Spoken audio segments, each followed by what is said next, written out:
আমি অনেকদিন বাদে আবার আপনাদের কাছে ফেস টাইম লাইভে আসছি। যেহেতু আমি এখন গদি মিডিয়াকে মিট করি না এবং এটা আমার একটা সিদ্ধান্ত। যতদিন তারা নিরপেক্ষ না হবে, তারা একপক্ষ থাকবেন, ততদিন সরি, আমি তাদের সাথে কোনো কথাবার্তা বলতে চাই না, তারা ভালো থাকুক। আমি আশা করি বাংলার সকলে ভালো আছে। সাধারণ মানুষ, মামাটি মানুষ, আমার তৃণমূল কংগ্রেসের, অরিজিনাল তৃণমূল কংগ্রেসের যারা দলের সাথে আছেন, এখনো বেইমানি করে চলে যাননি বিজেপির আশ্রয়, তাদের সকলকে আমার অনেক সলিডারিটি, আমার অনেক স্যালুট, আমার অনেক অভিনন্দন, আমার অনেক শুভেচ্ছা জানাই। কয়েকদিন যাবত আপনারা লক্ষ্য করছেন আমার দলের সহকর্মীরা বলছেন, স্পোকস পার্সনরা বলছেন, কিন্তু আমি খুব কম কথা বলছি। তার কারণ কখনো কখনো আমি মনে করি নীরবতাই কিন্তু আসল কথাটা বলে। আজকে অনেকদিন বাদে অনেকের অনুরোধে আমি ফেস টাইম লাইভে কয়েকটি ছোট ছোট কথা বলতে এসেছি। যদি আপনারা ধৈর্য ধরে শোনেন, আমি কৃতজ্ঞ থাকব। আমি গতকালও দেখলাম বিজেপি ভোট লুট করে ক্ষমতায় এসছে, এটা আমরা সবাই জানি। এসআইআর লুট করেছে, ভোট লুট করেছে, কাউন্টিং লুট করেছে, সেন্ট্রাল ফোর্সকে দিয়ে কাউন্টিং সেন্টার দখল করেছে, হাইজ্যাকিং করেছে কাউন্টিং সেন্টার। তা সত্ত্বেও আমরা কিন্তু বলেছি যে ঠিক আছে, একটা নতুন সরকার যেভাবেই হোক এসছে, একদিন তো প্রমাণ হবেই, এবং প্রমাণ আমাদের কাছেও আছে, তারা কাজ করুক। কিন্তু কাজের বদলে আমি দেখছি সুস্থ মানুষকে অসুস্থ করে দেওয়ার একটা প্রবণতা চলছে। মহা সন্ত্রাস, এমন সন্ত্রাস শুরু হয়েছে যে যারা আমাদের পক্ষে, যারা আমাদের সাথে আছে, আমাদের কর্মীরা, সহস্র কর্মীদের বিনা কোনো কেস থাকা সত্ত্বেও, এবং যে কেসের কোনো ভ্যালু নেই, কোর্টের অর্ডার না থাকা সত্ত্বেও, তাদের দিনে দুপুরে চুরি, ডাকাতি, ধর্ষণ, গাঁজা, এই সমস্ত নানা রকম বাজে বাজে কেস দিয়ে, যার সাথে কেসের কোনো সম্পর্কই নেই, তাদের লকআপে ঢুকিয়ে দেওয়া হচ্ছে, ঘর বাড়ি জ্বালিয়ে দেওয়া হচ্ছে। অনেক সাধারণ মানুষ ঘর ছাড়া, অনেক তৃণমূল কংগ্রেসের কর্মীরা ঘর ছাড়া। এবং সবচেয়ে দুঃখের ব্যাপার হচ্ছে, যারা তৃণমূল কংগ্রেসের সিম্বলে জিতে, আমার সই করা সিম্বলে জিতে, তারা আজ বলছেন 2023-এর পরে নাকি এই পার্টির কোনো অস্তিত্ব নেই, আমাদের 2027-এর অক্টোবরে আবার ইলেকশন করার কথা, এখন নয়। কারণ এটা 22 সালের সিদ্ধান্ত, ওয়ার্কিং আমাদের প্লেনারি সেশনে কনস্টিটিউশন সংশোধন করে, কনস্টিটিউশনে এটা বলা আছে, পার্টির কনস্টিটিউশনে। এবং যদি 2023-এই পার্টির রেকগনিশন শেষ হয়ে যায়, তাহলে 2026-এ আপনারা ইলেকশনে দাঁড়ালেন কি করে? সিম্বলটা তো আমি দিয়েছিলাম, অল ইন্ডিয়া তৃণমূল কংগ্রেসের চেয়ারম্যান হিসেবে জোড়াফুল সিম্বলটা, এবং পার্টির নামটা তো আমি দিয়েছিলাম, সই করেছিলাম। আপনাদের নামগুলো আমার অফিস থেকে গেছে সই করা অবস্থায়, এবি ফর্ম জমা হয়েছে, ইলেকশন কমিশন অ্যাকসেপ্ট করেছে, তবেই না দলের প্রার্থী হয়েছেন।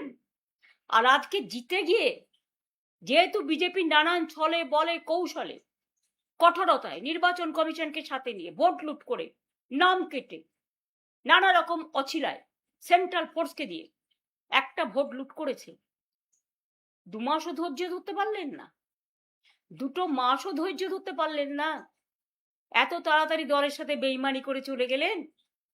আর বেইমানি করারও তো একটা সীমা থাকা উচিত। পার্টির সাথে বেইমানি না করে, যে পার্টিটা আপনাদের কাছে জন্মদাত্রী মা, আপনারা তো সরাসরি বিজেপি করছেন। এখন বিজেপি করবেন আর তৃণমূল বলবেন, এটা তো হতে পারে না, কারণ তৃণমূল কংগ্রেসের আদর্শ বিজেপি বিরোধী। মনে রাখবেন, আমাদের একটা আদর্শ আছে, আমাদের একটা নীতি আছে। আপনারা যারা বেইমানরা, গদ্দাররা, বিজেপির কাঁধে কাঁধ মিলিয়ে তাদের কথা মতো চলছেন, বিজেপি স্পন্সর যারা, তারা আমি বলবো যদি সাহস থাকে, বুকের পাটা থাকে, যান গিয়ে বিজেপিতে গিয়ে জয়েন করুন, আমাদের কোনো আপত্তি নেই। তবুও বুঝবো আপনারা বিজেপিতে চলে গেছেন। বিজেপিতে থেকে দল ভাঙার চক্রান্ত, ভাবেন কি যে আমি মরে গেছি? ভাবেন কি আমাদের কর্মীরা মরে গেছে? ভাবেন কি অল ইন্ডিয়া তৃণমূল কংগ্রেস মরে গেছে? মনে রাখবেন, আপনার পক্ষে আছে বলে সরকার, আপনি তাকে দিয়ে নির্বাচন কমিশনের কাছে কমপ্লেন করিয়ে আপনি সিম্বল কেড়ে নিতে পারেন। যদিও আমরা জানি সিম্বল আপনার পক্ষে যাবে না, কিন্তু ধরে নিলাম যদি ভ্যানিশ কুমার বাবু আমাদের পার্টিকে ফিনিশ করার জন্য ইলেকশনটাও করেছেন, যদি সিম্বল দিয়েও দেয় তাতে কি যায় আসে? সিম্বল সেটাই হয় যেটা সাধারণ মানুষ গ্রহণ করে, তৃণমূল কংগ্রেসরা গ্রহণ করে। আমি এই সিম্বল দিয়ে 1 মাস 22 দিনের মাথায় আমি কিন্তু লড়াইটা করেছিলাম। তখন আমি সিম্বলটাও কাউকে চেনাতে পারিনি। আর এখন দরকার আমি গলায় সিম্বলটা ঝুলিয়ে মানুষের কাছে যখন বেরোবো, আপনারা কি আমার কণ্ঠরোধ করতে পারবেন? অত সস্তা নয়। হ্যাঁ, কণ্ঠরোধ করতে গেলে আপনাদের আমাকে প্রাণে মেরে ফেলতে হবে। তার তো চেষ্টা কম করেননি। কাকে মারেননি? মহুয়াকে অ্যাটাক করেছেন, অভিষেককে অ্যাটাক করেছেন, কল্যাণকে অ্যাটাক করেছেন, আমার বাড়িতে হামলা করেছেন। আমাদের অনেকে যারা আমাদের সহকর্মী, তারা লক আপে পড়ে আছে, মাটিতে শুয়ে আছে। কাউকে কোমরে দড়ি বেঁধে, কাউকে পায়ে শেকল বেঁধে, কাউকে মাথা নেড়া করে, কারো মাথায় কপিল ঢেলে আমাদের কি বলে সমস্ত নানা রকম কিছু ঢালছেন, গায়ে নানা রকম কিছু ছুটছেন, বলতেও লজ্জা লাগে। বাচ্চারা মিড ডে স্কুলে ডিম পায় না, আর আপনারা হাট্টিমা টিম করে বেড়াচ্ছেন। এটা বাংলার কালচার কোনোদিন ছিল না। আমরাও ক্ষমতায় 15 বছর ছিলাম, আমি কখনো পুলিশকে দিয়ে এই কাজটা করাইনি। বিজেপির নিজস্ব সংগঠন নেই বলে I am sorry to say, এটাই আসল সত্য যেটা আমি জেনেছি। আইসিদের দিয়ে ব্লক প্রেসিডেন্টের কাজ করাচ্ছেন, এসপিদের দিয়ে জেলা প্রেসিডেন্টের কাজ করছেন। এটা তাদের কাজ নয়। আমি মনে করি তাদের কাজ মানুষকে আইন শৃঙ্খলা দেওয়া, রক্ষা করার দায়িত্ব নেওয়া, মানুষকে রক্ষা করা, শান্তি দেয়া, স্বস্তি দেয়া, শক্তি দেয়া, ভরসা দেয়া। ভরসার বদলে আপনারা কি করছেন? সন্ত্রাস। কেন পুলিশ গিয়ে বলবে? আমি তো জানি যারা গেছে, গাড়ি নিয়ে এসছি চলুন, হয় যার নাম বলছি তার সাথে গিয়ে জয়েন করুন, আর তা না হলে লক আপে চলুন। যারা সহ্য করতে পারেনি ন্যাচারালি, আমি তাদের দোষ দিই না। তাদের সম্পত্তি আছে, তাদের পরিবার আছে, তাদের সম্পদ আছে, তাদের লাগেজ আছে, তাদের ব্যাগেজ আছে, তাদের নানা রকম ব্যাপার আছে। নিশ্চয়ই যার যার পরিবার ভালো থাকুক, এটা আমি চাই। কিন্তু আপনারা মনে রাখবেন, আমাদেরও পরিবার আছে। তৃণমূল কংগ্রেস পরিবারটা বৃহত্তর পরিবার, মামাটি মানুষের পরিবার। তাদের ছেড়ে আপনাদের মতো আমি মাথা নত করবো না, আমার দলও করবে না। এটা মাথায় রেখে কাজ করবেন। আর বিজেপি পার্টিকেও বলি, লুট করে এতগুলো সিট পাওয়ার পরেও আপনারা এত সন্ত্রাস করছেন, কবে সন্ত্রাস বন্ধ হবে? নির্বাচনী আনন্দ তো 2 মাস হয়ে গেছে। এতদিন ধরে তো উৎসব চলে না, অন্য উৎসব করতে দেন না, অন্য কাউকে রেড রোডে প্রোগ্রাম করতে দেন না, অন্য কাউকে, এই তো রাম মন্দির কত টাকা দিয়ে মানুষ বানালেন, কত সোনা, কত রূপো, কত দান, কত ধ্যান, আর আজকে राम का नाम आपने बदनाम कर दिया। हिंदुत्व का नाम पे खेला और हिंदुइज्म को आपने फिनिश किया। যেমন দেখছেন না, প্রণামী থালা থেকে শুরু করে, প্রণামী বাক্স থেকে শুরু করে সব, রাম মন্দির সবটাই নাকি ওদের সম্পদ। এবং ডিজিটালে যারা কথা বলতে চায় ইউটিউবে, একটু বিরোধিতা করলে তাদের সঙ্গে সঙ্গে অ্যারেস্ট করা হচ্ছে এবং এফআইআর করা হচ্ছে। লক্ষ্মীর ভান্ডার যারা পেতেন 2,46,00,000 প্রায়, আজকে 1.5 কোটির ওপর মা বোনেদের নাম প্রায় কেটে দিয়েছে শুনছি।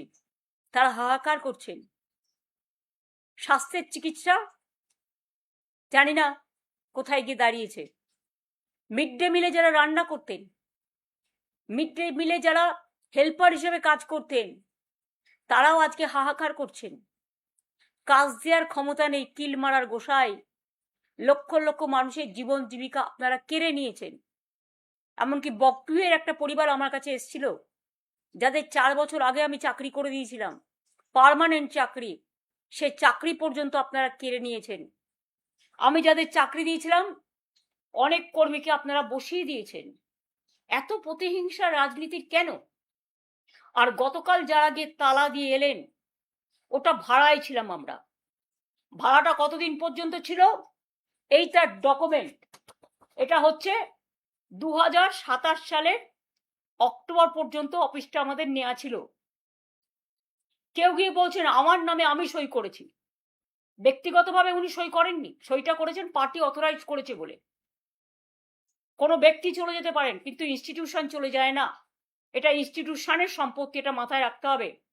আমি যেমন কারো ব্যক্তি সম্পত্তিকে দখল করতে পারি না, কারণ এটা তার ব্যক্তি সম্পত্তি নয়, এটা তার প্রতিষ্ঠানগত, তেমনি আমাদের সম্পত্তিও, মামাটি মানুষের সম্পত্তিও কেউ জোর করে দখল করতে পারে না। আর যারা বলে বেড়াচ্ছেন টাকা পাননি, তারা দেখুন তো এই চেকগুলো প্রতি মাসে মাসে কারা দিয়েছে। আমরা যদি না দিয়ে থাকি তাহলে আমাদের কাছে এত ডকুমেন্ট কোত্থেকে এলো? দেখুন দেখুন দেখুন, মেনটেনেন্স করি আমরা, প্রতি মাসে 1 লাখ টাকা করে ভাড়া দিয়ে আমরা চেকে, ইলেকট্রিসিটি বিল দিয়ে আমরা, কর্পোরেশনের যা যা লাগে দিই আমরা। আর আপনারা গিয়ে সেন্ট্রাল ফোর্সকে নিয়ে গিয়ে তালা দিয়ে দিচ্ছেন। একটা বাড়ি তালা দিতে পারবেন, কিন্তু মনে রাখবেন হৃদয়কে কখনো তালা দেওয়া যায় না, মানুষের হৃদয়কে। কাজেই প্রস্তুত থাকুন আগামী দিন ইন্ডিভিজুয়াল কারো বিরুদ্ধে। আমার কোনো রাগ, আমার কোনো ক্ষোভ নেই। আমাদের পুরনো বিল্ডিংটা তৈরি হচ্ছিল বলেই, ভেঙে ভেঙে পড়ছিল বলেই আমরা একটা বিল্ডিং ভাড়া নিয়েছিলাম, রীতিমতো চেকে ভাড়া দিই। আর কত ডকুমেন্ট দেখতে চান? আমি আপনাদের পরপর একটার পর একটা সব দেখিয়ে যাব, সেটা ব্যাপার নয়। আপনারা কি বললেন? ভাড়া পান না। কেউ আবার বললেন আই এম অথরাইজড। অথরাইজ ছিলেন তখন, এখন নয়। এখন আপনি দল বদলু, অন্য জায়গায় গেছেন। আপনারা ভালো থাকুন, আপনাদের পরিবার ভালো থাকুন, আপনাদের সম্পত্তি ভালো থাকুন। যে অ্যারেস্ট হয়েছে সে ছাড়া পাক। আমি জানি ফেস টাইম আমরা করি লাইভ, মানুষকে লাইভ দেখাবার জন্য। আর আপনারা যে ফেস টাইম লাইভ করছেন সেটা হচ্ছে আপনাদের নিজেদের বাঁচানোর জন্য। তাহলে যারা আজকে লড়াই করছে, জীবন দিচ্ছে, আজকে প্রায় 14-15 জন সুইসাইড করেছে, মারা গেছে, সুইসাইড এবং মারা গেছে, তাদেরটা কি হবে? একবার ভেবে দেখেছেন কি? কোথায় টাকা জমা দিয়েছে কারা? তৈরি করেছে কারা? আজকে কি আপনারা তালা দিয়ে চলে এলেন? এফআইআরও করা হয়েছে, কেন দিলেন? এবং আজকেই তার জন্য কাউকে পদত্যাগ করতে হলো। আসল ঘটনা তা নয়। উনি অনেকদিন ধরেই আমাকে বলছিলেন পদত্যাগ করবেন, কারণ ওনার ছেলে গিয়ে অলরেডি হাত মিলিয়েছেন। আমার তার জন্য কিছু বলার নেই, ভালো বুঝেছে হাত মিলিয়েছে, তাদের লাগেজ ব্যাগেজ থাকতে পারে, কিন্তু আমি তো হাত মেলাবো না। আপনারা একজন কোথায় গেলেন কি না গেলেন, I don't care, I ignore all of you. কারণ আমি নেতা চাই না, আমি কর্মী চাই। আমি সাধারণ মানুষের ভালোবাসা থেকে যেন বঞ্চিত না হই। আমার কারো বিরুদ্ধে কোনো ক্ষোভ বা কোনো দুঃখ নেই। এবং মনে রাখবেন আর একটা কথা, আমি কিন্তু কখনো যেমন উতলাও হই না, আমি কিন্তু হাসি মুখে যে কোনো সংকট কাটিয়ে যাবার লোক। কারণ ছাত্র রাজনীতিতে আমার হাতে খড়ি এবং সংগ্রাম করাটাই আমার জীবন। সংগ্রামী লগ্নে আমার জন্ম হয়েছে, তাই সংগ্রামী লগ্ন যতদিন থাকবো ততদিন মনে রাখবেন এই সংগ্রামী লগ্ন থেকেই লড়াইটা করব। কেউ কেউ আবার মৃত্যুও কামনা করছেন, শুনেছি ফোন করে করে বলছেন কদিন আর বাঁচবে। আরে আমি এখনো অনেক দিন বেঁচে আছি, আর আমার পরের জেনারেশনও বাঁচবে, তারপরের জেনারেশনও বাঁচবে, তারপরের জেনারেশনও বাঁচবে। কেউ কেউ মাথা নত করতে পারে, কিন্তু কেউ আবার দলের পতাকাটাকে আঁকড়ে ধরতেও পারে। আমরা যেমন তৈরি করি, আমরা নতুন করে গড়ি, এটা আমাদের অনেক বেশি শক্তি। এবং এই মানসিক শক্তি আমরা পেয়েছি মানুষের থেকে। এই বাংলার মাটিতে দীর্ঘদিন ধরে আমি ছোট্টবেলা থেকে আমার ছাত্র রাজনীতি থেকে রাজনীতি করি, বাংলার স্বার্থে কোনোদিন বাংলা ছেড়ে আমি যাইনি। রেল থেকে শুরু করে বাংলা থেকে শুরু করে সবকিছু আমার করা, আমার মানে মানুষের করা। আপনাদের আশীর্বাদ দোয়া পেয়েছিলাম, শুভেচ্ছা পেয়েছিলাম বলেই করেছিলাম, আগামী দিনেও করব। বিশ্বাস রাখুন, ভরসা রাখুন। বাট এটুকু জেনে রাখুন, যারা আজকে দুর্দিনে আছেন তারাই তৃণমূল কংগ্রেসের সোনার খনি। আর আপনারা যারা বেইমানি করে লাগেজ ব্যাগেজ নিয়ে বিজেপির আশ্রয় জায়গা নিয়েছেন, প্লিজ দয়া করে আর যাই করুন, মানুষের সাথে বিশ্বাসযোগ্যতা, মানুষের সাথে বিশ্বাসঘাতকতা করবেন না। নিজেদের বিশ্বাসযোগ্যতা মানুষের কাছ থেকে হারাচ্ছেন। আপনারা এই সিম্বলে জিতে এসছেন, আর আজকে বিদ্রোহী। কিসের বিদ্রোহী? ইলেকশনের আগে পর্যন্ত বিদ্রোহ ছিল না? 15 বছর আপনারা এমপি ছিলেন, এমএলএ ছিলেন, মিনিস্টার ছিলেন, সবটাই পেয়েছেন। কই আমাকে তো কখনো কিছু বলেননি। আমি তো কাউকে কোনোদিন কারো ব্যাপারে ইন্টারফেয়ারও করিনি। সাধারণ মানুষ জেনে রাখুন, এমন ঘটনাও ঘটেছে, বিজেপি অ্যারেস্ট করবে ভয়ে মধ্যরাতে আমার বাড়িতে এসছে। আমি তাকে 10 দিন আমার এখানে খাইয়ে দাইয়ে সুস্থ রেখেছি, যাতে সে কোর্টে বিচার পায়, আশ্রয় পায়। আমার কোনো রাগ বা ক্ষোভ নেই, তারা ভালো থাকুক, তাদের পরিবার ভালো থাকুক, আমি চাই। কিন্তু মনে রাখবেন, আমাদেরও একটা পরিবার আছে, স্বার্থপর পরিবার নয়, স্বার্থ ত্যাগ করার পরিবার। আজকে যারা আমাদের সাথে আছে তাদের নামে অনেক উল্টোপাল্টা বলে বেড়াচ্ছেন। 10 বার করে সিআইডি ডাকছে, সিবিআই ডাকছে, ইডি ডাকছে, বলছে वफादारी का जरूरत क्या है। আরে वफादारी का ही तो जरूरत है। আসল মানুষ তো সেই যে মানবিকতাকে সত্য বলে গ্রহণ করে। আসল মানুষ তো সেই যে দুর্যোগে লড়াই করে দাঁড়াতে পারে। আসল মানুষ তো সেই যে দুরন্ত বেগে দৌড়তে পারে। আসল মানুষ তো সেই যে পাশবিকতা নয়, মানবিকতাকে ভালোবাসে। আসল মানুষ তো সেই যে রাষ্ট্রীয় সন্ত্রাসের বিরুদ্ধে রুখে দাঁড়ায়। আজকে সবার কাছে অনুরোধ করবো, যারা রাত দিন পাহারা দিয়ে রাত জেগেছেন, অনেক ধন্যবাদ। আজকে কাউকে তো দেখতে পাচ্ছি না, কেউ প্রতিবাদ করছেন না। বাংলার মাটি তো প্রতিবাদের মাটি। বাংলার মাটি প্রতিহিংসার মাটি নয়। বাংলার সংস্কৃতিটাকে কি আমরা সবাই ভুলে গেলাম এত তাড়াতাড়ি? রবীন্দ্রনাথকে ভুলে গেলাম, নজরুলকে ভুলে গেলাম, আবুল কালাম আজাদকে ভুলে গেলাম, বাবা সাহেব আম্বেদকরকে ভুলে গেলাম, বিরসা মুন্ডাকে ভুলে গেলাম, ভগৎ সিংকে ভুলে গেলাম, নেতাজি সুভাষচন্দ্র বোসকে ভুলে গেলাম, রামকৃষ্ণকে ভুলে গেলাম, স্বামী বিবেকানন্দকে ভুলে গেলাম। এ কি চলছে? আজকে সংবিধানের কোনো গুরুত্ব নেই। রাষ্ট্রীয় সন্ত্রাস, বিচারের জায়গাটা বন্ধ হয়ে গেছে। বিশ্বকবি রবীন্দ্রনাথ ঠাকুর বলেছিলেন না, বিচারের বাণী নীরবে নিভৃতে কাঁদে। কোনো জায়গা থেকে বিচার পাওয়া যাচ্ছে না, পুলিশ এফআইআর দিচ্ছে না কোর্ট বলা সত্ত্বেও, যাকে তাকে মারছে এবং অত্যাচার করছে। পুলিশ কেউ গেলে ফোন করে বলে দিচ্ছে বিজেপিকে, বিজেপি কর্মীরা বলছে রাস্তায় রাস্তায় যে আমাদের সব জানিয়ে দেবে, এবং কি সাপ্লাই করছে যেটা বিজেপিকে দিতে হবে সেটাও করে দিচ্ছে, বলে দিচ্ছে। আরে এগুলো না করে মানুষের খাবার জিনিস মানুষকে দিন না। যে বাচ্চাদের মিড ডে মিল বন্ধ করে দিয়েছেন, ডিমটা প্রোটিন, কেউ নিরামিষ খেলে আমার কোনো আপত্তি নেই, কিন্তু গ্রামের বাচ্চারা মিড ডে মিলটার জন্য স্কুলে যায়। মনে রাখবেন, এইটার জন্য বাচ্চারা স্কুলে যায়। এবং প্রাইমারি এডুকেশনে আমরা ড্রপ আউট রেট 0 করে দিয়ে এসেছিলাম। আজকে মিড ডে মিলের কত হাজার হাজার কর্মী আছে যারা রান্না করে, যারা খাওয়া দাওয়া তৈরি করতে সাহায্য করে, পরিষ্কার করে। কত আইসিডিএস এর মা বোনেরা আছে যারা প্রেগনেন্ট মাদারদের দেখে। কত আশার কর্মীরা আছে সারাক্ষণ কাজ করে। কত সেলফ হেল্প গ্রুপ আছে যারা মিড ডে মিল চালায়। আপনাদের আইডিয়া আছে? আজকে রাস্তায় গেলে দেখি শুনছেন হকাররা ভাবছে কখন আসছে বুলডোজার। মানুষ জিনিস কিনতে গেলে জিনিস পাচ্ছে না। অনেকে আমাকে বলেছে বাজারে গেলে ঠিক মতো সবজি পাচ্ছে না ন্যায্য দামে, মাছ পাচ্ছে না ন্যায্য দামে, সব উধাও হয়ে গেছে। সেদিকে চিন্তা দিক সরকার, আমাদের পুরো সমর্থন পাবে।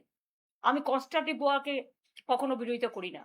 শুধু তৃণমূলকে কি করে শেষ করা যায়, আর তৃণমূলকে কি করে মারা যায়, আর তৃণমূলের বেঈমানদের সাথে নিয়ে কিভাবে তৃণমূলের অফিস দখল করতে হয়, আর তৃণমূল কংগ্রেসের কর্মীদের অ্যারেস্ট করতে হয়, কি করে সন্ত্রাস করতে হয়, হামলা করতে হয়, এসব না করে আপনারা মানুষের দিকে লক্ষ্য দিন, আমাদের পুরো সমর্থন পাবেন।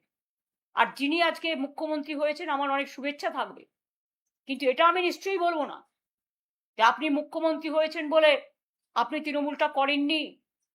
আপনিও কংগ্রেস করতেন একদিন, আপনিও নির্বাচনে অনেকবার হেরেছেন এবং আপনার জন্য আমি বারবার যেতাম আপনার কেন্দ্রে, সেটা আমার কর্তব্য ছিল, এর জন্য আমি কোনো কৃতিত্ব নিচ্ছি না। এবং আপনিও প্রায় 10-11 বছর তৃণমূল কংগ্রেসের এমএলএ হিসেবে আপনি মন্ত্রী ছিলেন, কখনো ট্রান্সপোর্ট মিনিস্টার, কখনো ইরিগেশন মিনিস্টার, কখনো 6টা জেলার দায়িত্বে ছিলেন, জেলা পরিষদ, গ্রাম সভা, পঞ্চায়েত তৈরিতে সাহায্য করেছেন এবং সাহায্যের হাতও বাড়িয়েছেন, সাহায্যের হাতও নাড়িয়েছেন। আমি কিন্তু সবটাই জানি। হলদিয়া ডেভেলপমেন্ট বোর্ড থেকে দীঘা ডেভেলপমেন্ট বোর্ড, সবটাই তো আমাদের সরকার আপনাদের দিয়ে চালিয়েছে। তা হঠাৎ আজকে মাত্র 3-4 বছরের মধ্যে যারা সাধু তারা আপনাদের সাথে গিয়ে সাধু হয়ে গেল, আর যারা কোনোদিন কিছু পায়নি, লড়াই করেছে, তাদের পেছনে লেগে রাষ্ট্রীয় সন্ত্রাস করাচ্ছেন। একটা কথা মনে রাখবেন, man poses, god disposes. Atrocities করবেন না, এটা কিন্তু একদিন ফিরে আসতে পারে। মনে রাখবেন, every action has a reaction. আপনারা যত অ্যাট্রসিটিস করবেন আমরা কিন্তু তত বাড়ব। আর 2, 21শে জুলাই হবে শহীদ স্মরণে। আমরা পারমিশন চেয়েছি, কোনো প্রোগ্রামেই আমাদের পুলিশ পারমিশন দিচ্ছে না। একবার ভাবুন তো, কেন ইমাজিন যে একটা পুলিশ কখনো বলতে পারে যে up to August no rally will be allowed in Kolkata central and north. আরে এ আবার কি কথা? টোটাল গণতন্ত্রটাকে কন্ট্রোল, গায়ের জোরে ব্ল্যাঙ্ক অর্ডার। এখানে কোনো 144 নেই, এখানে কোনো কমিউনাল রাইটস নেই, তো কেন করছেন এসব? শুধু তৃণমূল কংগ্রেসের প্রোগ্রামটাকে ভেস্তে দেওয়ার জন্য? শুনুন, রিকশায় দাঁড়িয়ে প্রোগ্রাম হলেও প্রোগ্রাম আমাদের হবে, এবং আপনারা ট্রেনে আসতে দেবেন না, বাসে আসতে দেবেন না, বেরোতে দেবেন না, আমি সব কারসাজি জানি। কিন্তু একটা জিনিস জেনে রাখুন, হৃদয় যখন নাড়া দেয় না, কোনো বাধাই কোনো বাধা মানে না। দেখবেন রবীন্দ্রনাথ ঠাকুরের ভাষাতেই 21শে জুলাই হবে, বাঁধ ভেঙে দাও, বাঁধ ভেঙে দাও, বাঁধ ভেঙে দাও, ভাঙো সন্ত্রাসের বাঁধ ভাঙো, শহীদ স্মরণে এসো। কোনখানে আসবেন সেটা আমরা পুলিশকে পারমিশন চেয়েছি, পারমিশন পেলে আপনাদের জায়গাটা জানিয়ে দেবো। আর একটা কথা বলি, তৃণমূল কংগ্রেসের, আমি অল ইন্ডিয়া তৃণমূল কংগ্রেসের চেয়ারম্যান হিসেবে, যে আমি অল ইন্ডিয়া তৃণমূল কংগ্রেসটাও যখন যেমন দেখব, আমি ওয়েস্ট বেঙ্গল স্টেট তৃণমূল কংগ্রেসও আমি নিজে দায়িত্ব নিয়ে দেখব। এখন তো আর অন্য কোনো কাজ নেই, আমি এই দলের কাজটাই ভালো করে করব এবং আমি প্রতিদিন আমার কর্মীদের মিট করি, সুতরাং সবাই জানেন। সুতরাং আমি দলটাকে আরো ভালো করে দেখতে সুযোগ পাবো। আমি যা কমিটি ছিল 2 জনকে অ্যাড করছি নতুন করে, যাতে তারা রেগুলার কাজটা করতে পারে। এবং আমার অফিসটাই মনে রাখবেন, তৃণমূল কংগ্রেস জন্মের আগে থেকে এই 30B হোল স্টেটের ডিস্ট্রিক্টটাই তৃণমূলের অরিজিনাল অফিস হিসেবে কাজ করত, আজও করে, ভবিষ্যতেও করবে। এবং আমি 2টো জেনারেল সেক্রেটারি অ্যাড করছি পার্টিকে সাহায্য করার জন্য, একটা মদন মিত্র আর একটা কুণাল ঘোষ। অন্য কমিটি মেম্বার যারা আছে তারা অ্যাজ ইট ইজ যেমন ছিল থাকবেন, শুধু স্টেট প্রেসিডেন্টের কাজটা আমি নিজে দেখে নেব। সুব্রত বক্সি, আমি কালকে তাকে দেখতে গিয়েছিলাম, তিনি অসুস্থ আছেন, তিনি যতদিন সুস্থ না হবেন, তিনি স্টেট প্রেসিডেন্ট ছিলেন, তিনি স্টেট প্রেসিডেন্ট অসুস্থ হয়ে যাওয়ার পরে একজন কাউকে অস্থায়ীভাবে দেখতে দেওয়া হয়েছিল, এবং যিনি ভাইস প্রেসিডেন্ট ছিলেন তিনি অ্যারেস্ট ছিলেন, তাই সেদিন কাউকে একটা রাখতে হয়েছিল, তাই রেখেছিলাম। সুতরাং আজ থেকে দায়িত্ব আমি নিজে নিচ্ছি এবং আমার 2টো জেনারেল সেক্রেটারি আমি স্টেটের করে দিচ্ছি। All India general secretary Abhishek Banerjee আছে, ডেরেক মহুয়ারা সবাই অল ইন্ডিয়া কমিটিতে আছে, শোভন দ্বারা। আমি 2টো জেনারেল সেক্রেটারি কুণাল ঘোষ আর মদন মিত্রকে করে দিচ্ছি। বাদ বাকি যে সংগঠনগুলো আমরা ছাত্র করে দিয়েছি, যুব করে দিয়েছি, আমাদের আইএনটিটিউসি করে দিয়েছি, আমরা কিষাণ মজদুর করে দিয়েছি, ক্ষেত মজদুর করে দিয়েছি, লেবার করে দিয়েছি, অন্যান্য যেগুলো আছে সেগুলো আমরা করে দিচ্ছি। কাজেই আমি নিজে দায়িত্ব নিয়ে দেখব, নিশ্চিন্তে থাকতে পারেন। চিন্তা করবেন না, আমরা আছি, ছিলাম এবং থাকবো। আমি চেয়ারকে কেয়ার করি না।